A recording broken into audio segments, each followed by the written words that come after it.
শান্তি আলোচনায় সাফল্য পেতে রুশ প্রেসিডেন্ট ভ্লাদিমির পুতিনের উপর আরও কঠিন চাপ প্রয়োগ করা প্রয়োজন বলে মনে করেন সাবেক স্টেট সেক্রেটারি জন কেরি। শনিবার সিএনএনকে দেয়া এক সাক্ষাৎকারে এমন মন্তব্য করেন তিনি। শান্তি আলোচনায় পুতিন নিজেকে জয়ী ভাবছেন উল্লেখ করে কেরি বলেন, এখন উভয় পক্ষের সন্তুষ্টির বিষয়টি মাথায় রেখে ট্রাম্প প্রশাসনের কঠোর হতে হবে। আলোচনা শেষে সেনেটর মার্ক কেলির বিষয়ে পেন্টাগনের তদন্তের সমালোচনাও করেন সাবেক এই স্টেট সেক্রেটারি।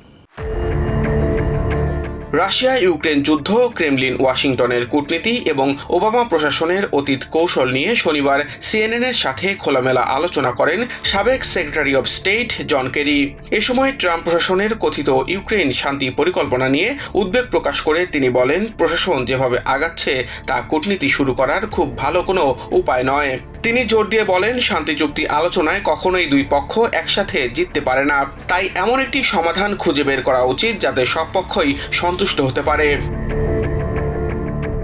বর্তমানে ট্রাম্প প্রশাসনের বিরুদ্ধে পুতিনের প্রতি অতিরিক্ত সংবেদনশীলতা দেখানোর অভিযোগ তুলে কেরি বলেন, কঠোর নিষেধাজ্ঞা আরোপ না করার ফলে পুতিন নিজেকে জয়ী ভাবতে শুরু করেছে এবং আলোচনায় আমেরিকার ক্ষমতার ধার কমে গেছে। 2014 সালে ক্রাইমিয়া দখলের পর ওবামা প্রশাসন কেন আরও কঠোর হয়নি, এমন সমালোচনার জবাবে কেরি বলেন, সে সময় তৃতীয় বিশ্বযুদ্ধ শুরুর পরিস্থিতি ছিল, সে পথে না হেঁটে চাপ সৃষ্টি করাই তাদের লক্ষ্য ছিল বলে পরিষ্কার করেন তিনি। তবে বর্তমান পরিস্থিতিকে ভিন্ন আখ্যায়িত করে তিনি বলেন, পুতিন মনে করছেন তিনি জিততে চলেছেন, তাই স্থায়ী শান্তির জন্য এখন আমেরিকাকে আরও কঠোর হতে হবে।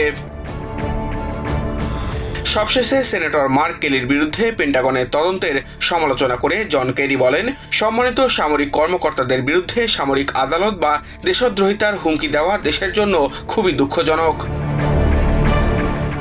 Samiul Bari Shihab, TVN 24 news desk.